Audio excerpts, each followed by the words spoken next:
Let's cut through the BS. We all know 2023 was a banger of a year for video games, with so many high quality titles, one after the other, after the other, after the other, after the... You get the point. It was a tough challenge to narrow this list down to 10, and I could easily have had 15, heck even 20 titles with how many great games there were. But I like doing the 10. It gives me more of an opportunity to really talk about my personal favorites, and don't worry, I'll throw in a multitude of honorable mentions in as well. So, without further ado, here are my top 10 games of 2023. Starting off the list is a game that came out of nowhere and taught me a whole new dance. Lethal Company did not disappoint. For just $10, I've had the pleasure of putting dozens of hours trying to meet my quota or else get ejected into space. I don't usually include early access titles just due to the nature of them feeling incomplete, but if this was all I received in terms of content from this game, I would be, and am, satisfied with my purchase.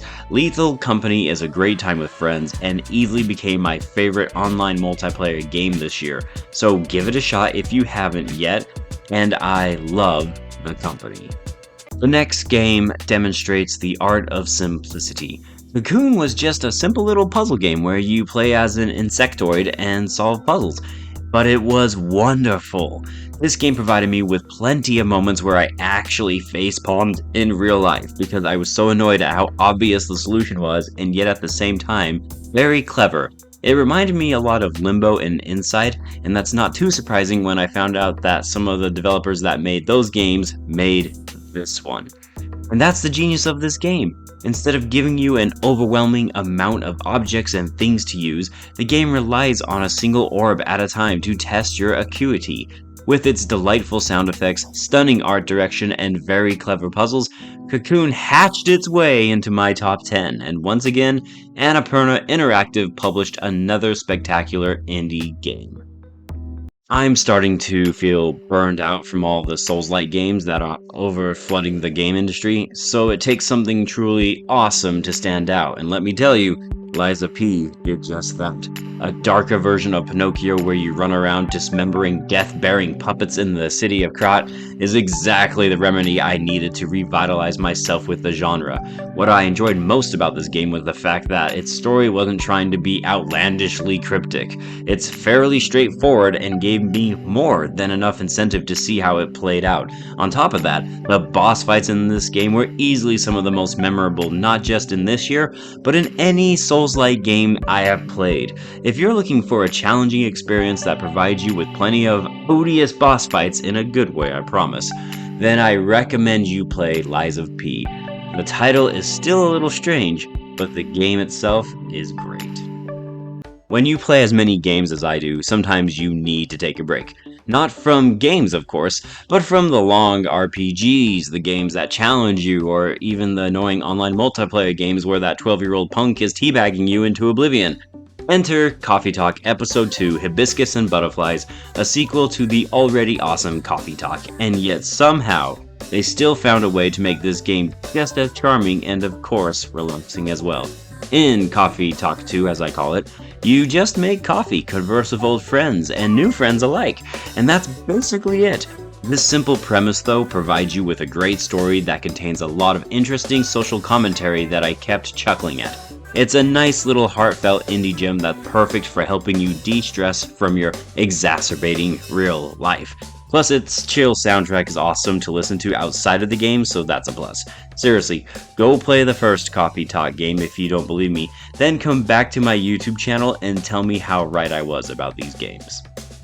The next choice really irritates me, but it's not because of the game itself, but rather the amount of people I saw online pass on this game because it looked too basic or dull or whatever idiotic reason they came up with to not play one of the best indie games of the year.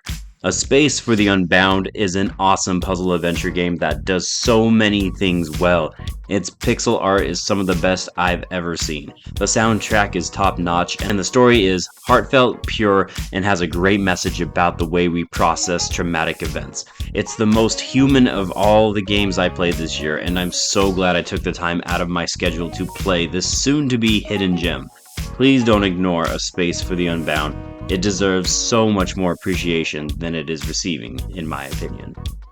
After waiting for a decade, sinking into despair, convinced that this game would never see the light of day again, Dead Island 2 not only met my hopes and expectations, but it exceeded them in many ways. This game is definitely not going to be on a lot of people's list, but it gloriously, wink wink, found its way onto mine. I know the prospect of mindlessly running around while decapitating zombies is an antiquated idea at this point, but it has never grown tenuous to me. I love Dead Island 2. I love the combat, the characters, the atmosphere, the graphics, the smoothness you feel when swinging all sorts of barbarous weapons at sentient corpses.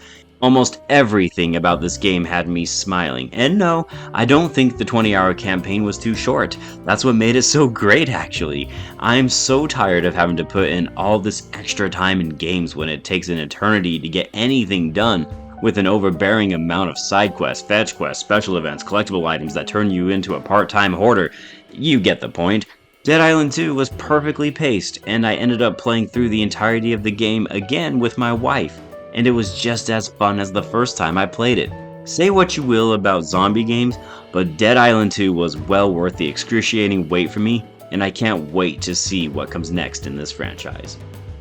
If there is one thing to take from this video, it's that I am a man that loves it when games don't waste my time.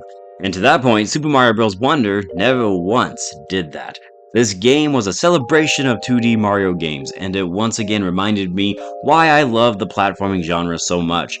From beginning to end, I was treated to a tiny morsel of ingenuity in every single level, keeping me on my toes for what the game was going to throw at me next. The best thing though about this game is that it reminded me of why I play games in the first place, and that's to have fun.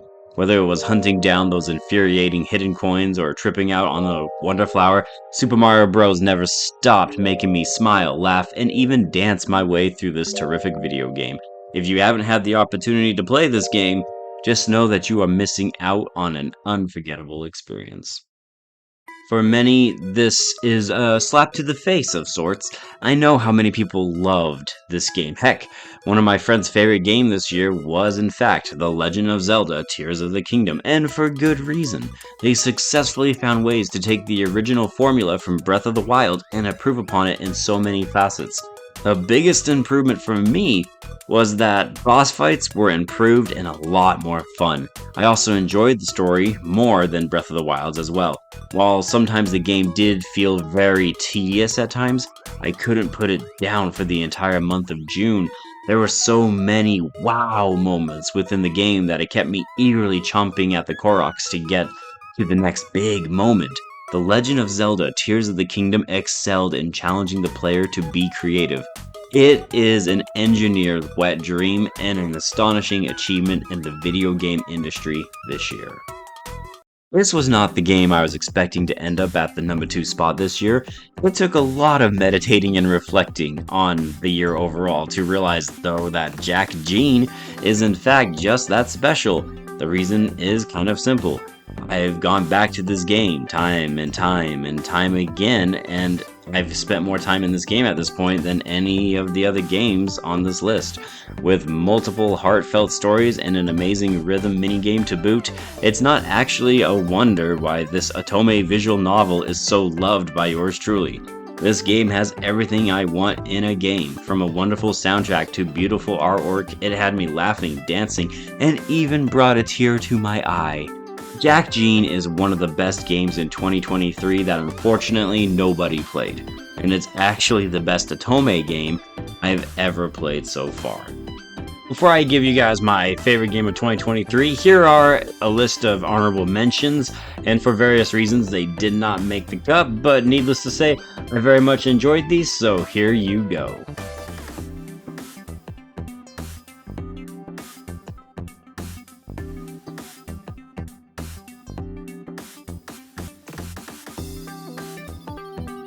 And I just want to start this by saying this game was so close to not being number 1, and maybe in a few years from now it won't be, but for now, the number 1 spot is going to be Dredge, the greatest fishing game I have ever played. That's right, a fishing game is beating out both Mario and Zelda.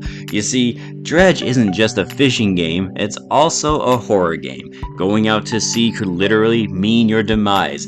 As night drew nearer, I always became anxious, and it kept me guessing between what was real and what was fake. As if all that wasn't enough, I was also treated to a Lovecraftian tale about a man determined to get back out to sea for reasons I will not spoil here. Dredge is the complete package though. It has lore, great collectibles, an enthralling story, wonderful art, a complimentary soundtrack, and it gave me the best jump scare I had in years. It's not the scariest game I've ever played, not by a long shot, but I'll never forget it, and I'll always remember the horrors sleeping underneath the waves. So congratulations to Dredge, you are my 2023 Game of the Year. There you have it, guys. I hope you enjoyed this video. It was a lot of fun. It was a good year for games, obviously, and I had a blast playing through all of these, and there were so many phenomenal titles that it was a fun year for games as a whole. So let me know in the comments down below what you think of my list and what some of your favorite games are that did not make this top 10, unfortunately.